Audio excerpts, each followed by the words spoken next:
Hey friends. So I had my first piano lesson with Madeline today in quite a while. It's probably been at least 3 weeks, if not even a little, maybe if not 4 weeks. And it was a really cool experience. And I had some stuff show up yesterday as I was practicing that, of course, kind of set me up for today and got my thoughts and my awareness, my body kind of primed for the lesson today. But something came up yesterday that I found really kind of intriguing. I was practicing a phrase, and I knew that there was some discomfort in the phrase, and I had habituated that discomfort. So in other words, as I navigated the phrase, I just always felt a little uncomfortable at a certain part of it. And that becomes normal. And this is part of one of the things about a mindful approach to piano or anything is ideally little by little, or, as much as we can, we become aware when that has happened. So discomfort that is not helping us, discomfort is never helping us, but discomfort that we've just kind of gotten used to as a matter of doing something, it's not necessarily integral to the performance of a phrase. It's just there, noticing it, and then kind of dissolving it, dealing with it, figuring out, well, do I need that discomfort? So that's what I did. I sort of felt into it, and realized, I closed my eyes and started actually practicing with my eyes closed so that I could just feel what my hand was doing, and little by little find my way to a more comfortable way of doing the phrase. And then something really interesting happened, because I was playing the phrase and I had resolved the moment kind of early in the phrase where the discomfort had been, and I didn't feel discomfort there. But I continued playing the phrase, and it was like that memory of the discomfort, that memory of the tension that had previously been a part of that phrase was still there in my mind. And all of a sudden, at a later point in the phrase, when there was really no technical hurdle, that discomfort showed up again. And it was almost like, I imagined it almost like a charge, like a recurring credit card charge that just always happens. It's like that discomfort wanted to be spent on this phrase. The place where it was used to being spent it wasn't being triggered by that anymore. So it was like, well, but I still have to do it. So it just imposed itself on a later part of the phrase where there was no physical reason for it. It wasn't evoked by something later in the phrase. It just was like left. It's like I passed the point where it was used to being spent, and it was kind of like, wait, but now? And it just kind of fired in an unrelated place simply because it had been stored up, like a gun that was used to going off or something. And I was like, that's really interesting. So how often is that happening in my playing, in our lives? How often is, and as people who do a fair amount of inner work and who are devoted to inner work and devoted to sort of building an awareness of our habitual behavior, our habitual thinking, our habitual tensions, how often is it happening that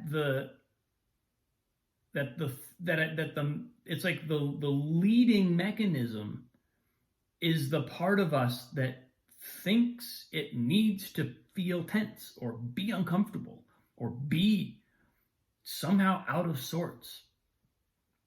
And then, I mean, it was such a classic example as I think about it. It's like a classic example of projection.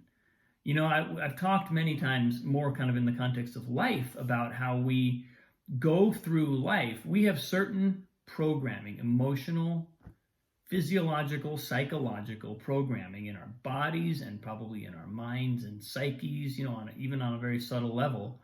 We have things we habitually want to feel because those are the things that, for whatever reason, we've been programmed mean that life is okay or that life is life. And so we're subconsciously going through the world looking for places to project what it is that we expect to feel. And it can be very frustrating not to find those places. But really, in fact, that's a large part of what inner work and sort of conscious evolution really is. It's about detecting the things that are just our habitual emotional, psychological, whatever cycles that we tend to indulge in, engage in, and pointing out to ourselves, or if we're doing this, you know, with clients or whoever, pointing out to people, hey, look, the thing that caused you to feel this isn't really causing you to feel this. Can you see we actually want to feel this? And that's why we're interpreting this situation in such a way that it allows us to feel this, or we're even creating the situation. We're going out and getting in an argument so that we can feel argumentative. And that's the vast majority of many people's lives, because so much of our thinking and so much of our behavior is programmed. We're really kind of enslaved to that, to those impulses. So we go around manifesting circumstances that confirm and that affirm who we are and what we are and how we always feel. Watching this on the piano was kind of a new level of perception for me in this realm, because I was like, that's really bizarre. Like, I just ironed out this wrinkle where I felt uncomfortable in this phrase.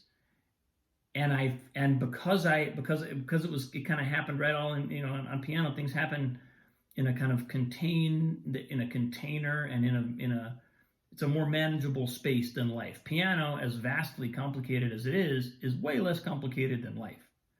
So I watched this tension be dissolved or be resolved in the circumstance that it was imposing itself on, and then fire at another, I mean, like instants later, just a moment or two later. And I was like, oh wow, that, you know, so then the work becomes, okay, well, now resolve it over here. You know, just keep resolving it, keep recognizing that impulse is not necessary, not serving me, and almost most importantly, kind of arbitrarily manifesting around whatever circumstances give it a pretext to manifest. So whatever it was, that what I'm calling that discomfort, this like thing that I'm kind of feeling like was outside of myself, it was in my hand, it was in my psyche, whatever, that's actually something that I'm probably going around projecting onto other parts of the piece. And just in general, when I play piano, that's probably something that I'm frequently doing. And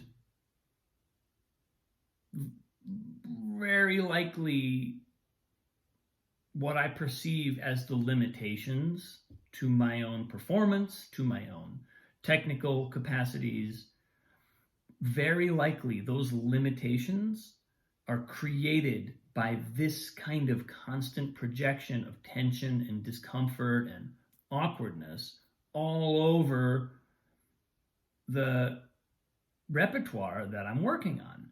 And, if you want to feel some tension and discomfort, the Chopin etudes are a great place to project that. If we're looking to have a lot of good hooks on which to hang a sense of technical difficulty or tension or not quite smooth execution, pick up a couple Chopin etudes and mess with them for a little while. There'll be plenty of places where you can have a really good explanation for why you feel uncomfortable. But in reality, they are not causing that discomfort. It might seem like they are because they're hard pieces, but that's not how it works. It's this weird script flipped universe, turns out, where we're imposing discomfort on what our subconscious perceives as really good opportunities to experience discomfort. So anyway, this is something that's the kind of like lucid moment of seeing this was really powerful. And now I'm kind of coming back. Now it's making me instantly want to go, and that's actually funny enough what the lesson today really got into. Madeline said, it seems like there's constriction in the execution, and she was kind of talking about the whole piece. And we did some exercises where I let go of some of that and just found, oh yeah, look, I'm imposing a shape on my hand that it doesn't need to have ever. Like my hand doesn't need to hold that shape. My hand can be in a comfortable position throughout. And so the lesson today was really sort of like a kind of like further expansion and extension of this same little micro realization that I'd had yesterday. But man, how remarkable to realize that all of the discomfort in our life is being generated, perhaps not where we think it's being generated. Perhaps from a very different source than we might think.